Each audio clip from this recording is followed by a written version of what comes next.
Nou, Daan van Lesson Up, dankjewel voor je tijd. En ook leuk dat je iets meer wil vertellen over jouw uitdagingen op software development en hoe je die uitdagingen, hoe je die hebt kunnen oplossen in de afgelopen jaren. Wij zijn heel blij met het partnership en daarom vinden we het ook superleuk om jij even te spreken remotely. Ehm, Daan, voordat we beginnen zouden we iets meer van jou willen weten. Dus wie ben je? Waar werk je? En wat is je rol? Dus misschien zou je jezelf even kunnen voorstellen, Daan. Zeker, doe ik. Ik ben Daan Gieser, ik ben op dit moment CEO van Lesson Up. En Lesson Up is een platform voor docenten waar zij interactieve lessen in kunnen maken. En die lessen kunnen ze delen met hun leerlingen. Met als doel om een leuke, gave les te geven. En motiverende leerlingen te hebben in het klaslokaal. Voor mij persoonlijk, ik ben bijna 40. Heb veel ervaring in digitale platformen. In verschillende sectoren. En ben eigenlijk 4 jaar geleden in het onderwijs beland. Gaaf. En een behoorlijke journey meegemaakt. Hè? Dus hoe groot is jullie organisatie nu, Daan?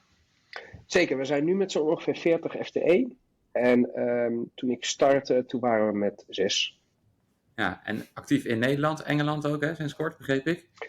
Ja, we krijgen eigenlijk sign-ups van over heel de wereld. Letterlijk van Zuid-Amerika tot Japan. Maar hebben echt gezegd, wij focussen ons op ons thuisland Nederland. En daarnaast op de UK. Gaaf, mooi. Mooie ambitie. Sybren? Ja, hey Daan, als we dan terugkijken, ik denk dat het ongeveer 3 jaar geleden is. Wat heeft jou daartoe gebracht om te gaan zoeken naar een nearshore partner voor development? Ja, dat is een goede vraag. Wij waren natuurlijk best wel zoekende van kunnen wij extra mensen aannemen op technisch vlak in Nederland. En er zijn gewoon heel veel uitdagingen. Laten we wel wezen, je hebt de grote online platformen, Booking, Bol.com, die goede salarissen kunnen bieden, goede secundaire arbeidsvoorwaarden kunnen bieden, die wij niet kunnen bieden als jong bedrijf. Maar we hebben wel een mooie missie en we proberen iets goeds neer te zetten voor het onderwijs in Nederland en binnen Europa en verder. Dus dat helpt zeker mee, maar toch, om echt goede mensen te vinden, zijn toch salaris een belangrijk aspect en secundaire voorwaarden. Dus we hebben met veel verschillende partijen, recruitmentpartijen, geprobeerd te zoeken in Nederland. Dat is niet gelukt. En toen bracht eigen netwerk mij bij Telegram Friday. Gaaf. Ja, eigenlijk dan heb je bewust een keuze gemaakt. Portugal op dat moment al, of was dat niet voor jou wat minder van belang? Ik weet dat je ook dat je vaak in Portugal bent vanuit je privésituatie, maar heb je daar bewust voor gekozen of was dat niet belangrijk voor jou, Portugal als land, als nearshore partij? Nou, ik denk dat het belangrijk was, zeker wel. Ik heb binnen vorige bedrijven ervaring gehad, bijvoorbeeld met nearshoring in Servië, wat goed werkte. Maar daar merkte ook wel best wel een cultuurverschil in manier van werken, manier van communiceren. Ja, mijn persoonlijke ervaring, mijn vrouw is Portugees. Snap ik al iets meer de cultuur daar, hoe dingen werken. Ben ik vaker daar al, persoonlijk ook. Dus bracht dat mij eigenlijk om dat samen te brengen. Ja. Ik heb ook veel gewerkt met India en Oost-Europa, Zuid-Amerika zelfs. En ik ben inderdaad fan van Portugal op allerlei gebieden, maar ook op cultuur zie ik dat het goed samenwerkt. Waarom denk je dat de Nederlandse cultuur goed samenwerkt met Portugal? En misschien kun jij ons goede insights geven, want vanuit de situatie weet je ook. Waarom denk je dat het goed werkt tussen Nederland en Portugal? Nee, wat er denk ik is gezamenlijk delen we wel dat er veel. Er wordt hard gewerkt van beide kanten. Portugezen hebben echt in hun cultuur zitten dat ze hard moeten werken. Dat de situatie daar gewoon zo is. En omdat er staan zo tegen anderen van jou in de rij om jouw job over te nemen. Dus hard werken wordt veel gedaan. Er wordt veel kwaliteit geleverd. Ze staan daar echt wel voor in. Ik denk dat dat de combinatie is die goed past met Nederland. Wij hebben dat in Nederland ook wel. Houden van efficiënt werken. Houden van echt wel goed dingen gedaan krijgen. Ik denk dat dat matcht. Ik zie ook wel één heel groot verschil. En dat is een risico nemen. Ja. En als je ook in volgens mij is dat de Hofstede-index gaat kijken, staat Nederland heel erg hoog bovenaan, hè, met in termen van sneller risico nemen. En de Portugees staat er helemaal onderaan. Dus dat is echt, die zijn heel erg risicoavees. Ja. En daarin zie je soms nog wel best wel verschillen opduiken. Ja. Maar wij als Nederlanders wat sneller zouden zeggen, oké, we hebben een idee, we gaan er gewoon voor en zien gedurende de weg wel of we er komen en hoe we er komen. Ik denk dat de Portugees wat terughoudender is en eerst gaat nadenken over hoe moeten we dat dan doen en waarom en wat is de juiste manier. En die wil wat meer gedegen het vertrouwen hebben voordat er echt aan de slag wordt gegaan. Helder. En ook wel herkenbaar hoor. Dat merken we ook wel bepaalde meetings of presentaties. Ik merk heel erg die motivatie, die commitment, die loyaliteit. Weet je, die zit er ook heel erg sterk in de Portugese cultuur, vind ik. Heel fijn samenwerken. Zij vinden die directheid van Nederlanders ook fijn. Ze weten waar ze aan toe zijn. Dus dat merk ik ook dat super fijn is. Aan de andere kant merk ik inderdaad ook als er misschien een keer een meer slecht nieuwsgesprek is. Of een vorm van onzekerheid. Of ook gedurende corona bijvoorbeeld. Dat we met Nederlanders daar heel open over kunnen zijn. En met Portugezen uiteraard ook, met onze collega's. Maar dat dat wordt ervaren. En dat er dan wel snel vragen komen. Oké, hoe werkt het dan precies? En de Nederlander kijkt dan misschien snel van oké, let's do it, we'll see. En dat zien we ook wel, grappig. Ja. Interessant. Hey, en dus Portugal, duidelijk waarom je daarvoor hebt gekozen. En dan 25 Friday. Waarom heb je dan ook destijds, ongeveer 3 jaar geleden, voor 25 Friday gekozen, Daan, in die tijd? Nou, ik denk dat voor ons een paar opties toeliepen. Kijk, en dit kwam nogmaals via eigen netwerken terug naar boven, wat altijd goed is, denk ik. Dat is één ding. En ik denk de combinatie die jullie hebben gemaakt, die heel fijn is eigenlijk de organisatie van 25 Friday zit in Nederland. Ja. Dus wij hebben in principe te doen met jullie als Nederlands bedrijf. En toevallig zijn er Portugese engineers die daarmee werken. En je ziet toch dat andere bedrijven vaak voor andere opties kiezen. Dus die zijn compleet in een ander land gevestigd en heb je daarmee direct van doen. Snap het. Nou, wij zijn heel blij met de keuze en het gaat ook hartstikke goed, dus dat is heel fijn. Onze collega's zijn zelfs in Nederland nu, zei je, in Den Haag, dus dat is leuk om te zien. Zeker. Dat is de samenwerking met het team. Ja, die loopt nu natuurlijk fysiek heel eventjes, omdat ze in Den Haag zijn.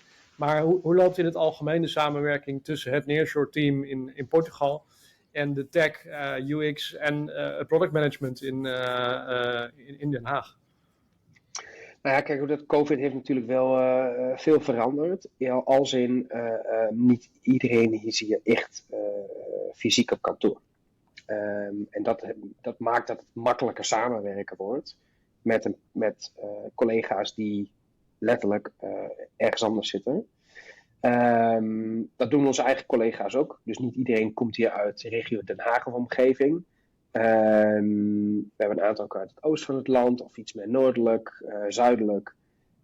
Dus lang niet iedereen is hier elke dag op kantoor. Dus we hebben gewoon veel al remote ingericht.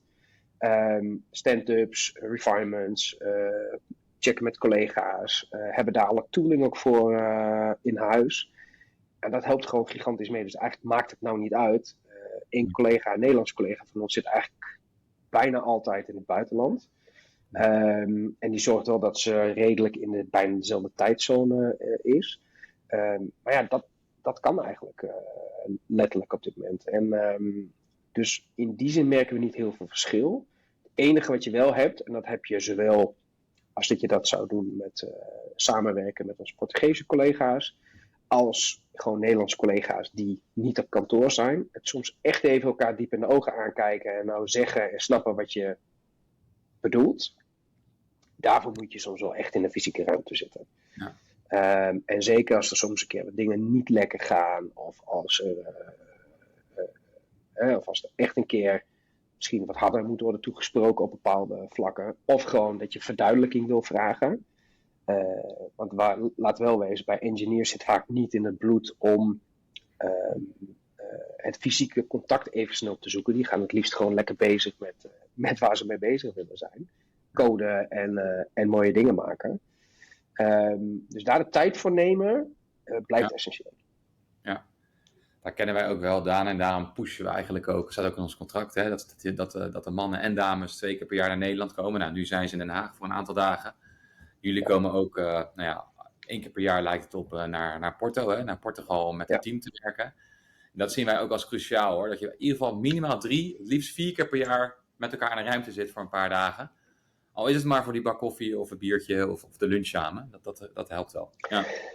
Ja, die zijn essentieel. En het fijne is ook als ik de periodes in Porto zelf ben, dat ik soms bij jullie op kantoor kan werken, om ook gewoon op die manier even, nogmaals, werkinhoudelijk ga ik niet iets moeten controleren of kunnen checken of mee kunnen sparren, maar gewoon qua gevoel, cultuur, hoe lopen de zaken, processen en dergelijke.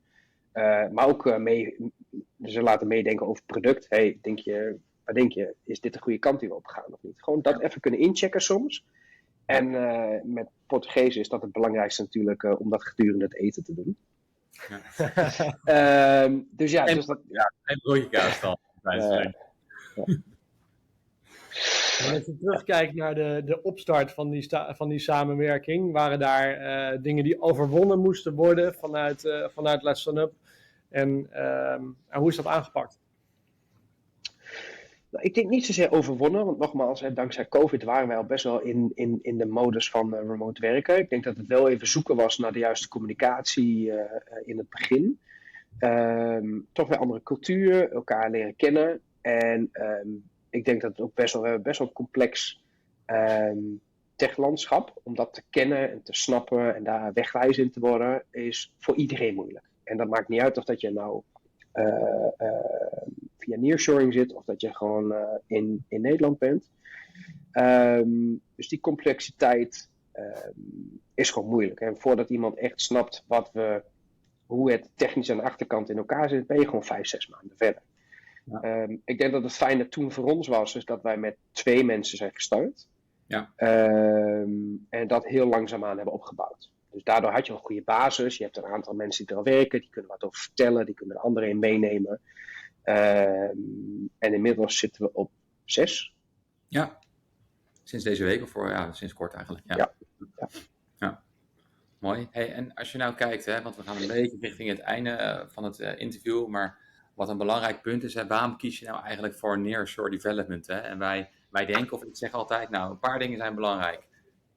Beschikbaarheid, dus je gaf het zelf aan, ga maar in jouw geval een goede Node.js developer vinden, die kwalitatief echt goed is en die je dan ook nog eens kan behouden. Dus dan gaat het over retentie, dus dat is een hele belangrijke.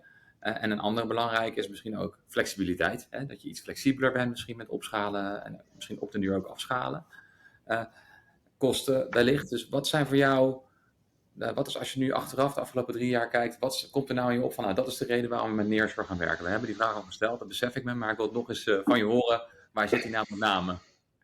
Nou ja, dat is een hele goede inderdaad. Kijk, ik denk qua kosten dat je over de hele linie, dat je redelijk hetzelfde uit gaat komen. Dus dat is niet, kostenwise moet niet je punt zijn. Ik denk 1 is, wat ik al wist, is dat gewoon Portugal heeft goede universiteiten waar gewoon echt developers goed geschoold worden. Ja. Zeker als je van de juiste universiteiten af weet te halen.